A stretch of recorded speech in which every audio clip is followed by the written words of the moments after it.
ओम शांती. आजच्या मुरलीची तारीख आहे 10/6/2025.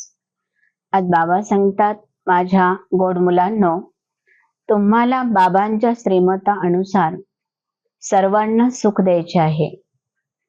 बाबांची श्रेष्ठ मत मिळत आहे सर्वांना श्रेष्ठ बनवण्यासाठी आणि श्रेष्ठ मार्गाचा रस्ता दाखवण्यासाठी.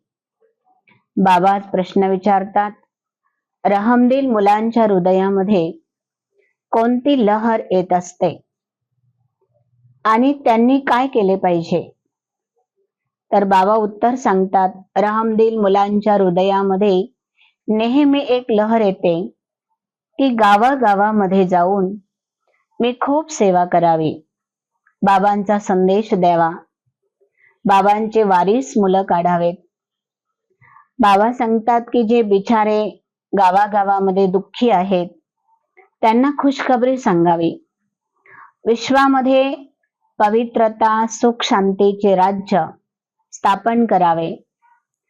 ही तीच महाभारताची लढाई आहे, ज्या लढाई मधूनच बाबा सांगतात की एक तीव्र बाण लागला आणि त्या बाणामधूनच सर्वांचे कल्याण झालेले आहे.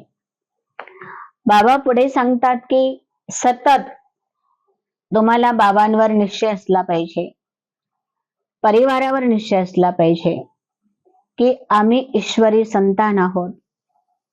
बाबांच्या मतावर आम्हाला सर्वांना चालायचे आहे. कुणालाही कधीही आमच्याकडनं दुःख होता कामा नये.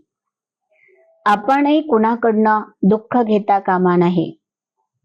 सुखी व्हा आणि सुखाचाच रस्ता सर्वांना दाखवत चला. बाबा म्हणतात, आता तुम्हाला सपूत बनायचंय आणि बाबांना तुम्हाला काहीतरी सबूत द्यायचं आहे. बाबांची इच्छा पूर्ण करायची आहे. बाबा म्हणतात, माझा एक एक मुलगा मास्टर भगवंता समान दिसला पाहिजे, बाप समान असला पाहिजे. ज्याप्रमाणे बाबा निर्माण चित्त आहे, निरअहंकारी आहे. बघा की बाबा इतके निरअहंकारी आहे की सर्व श्रेष्ठ असतानाही रोज बाबा मुलांना नमस्कार करतात, मुलांना गुड मॉर्निंग करतात. आणि बाबा एवढे श्रेष्ठ असून सुद्धा बाबा म्हणतात, माझा एक एक मुलगा हा अनन्य आहे.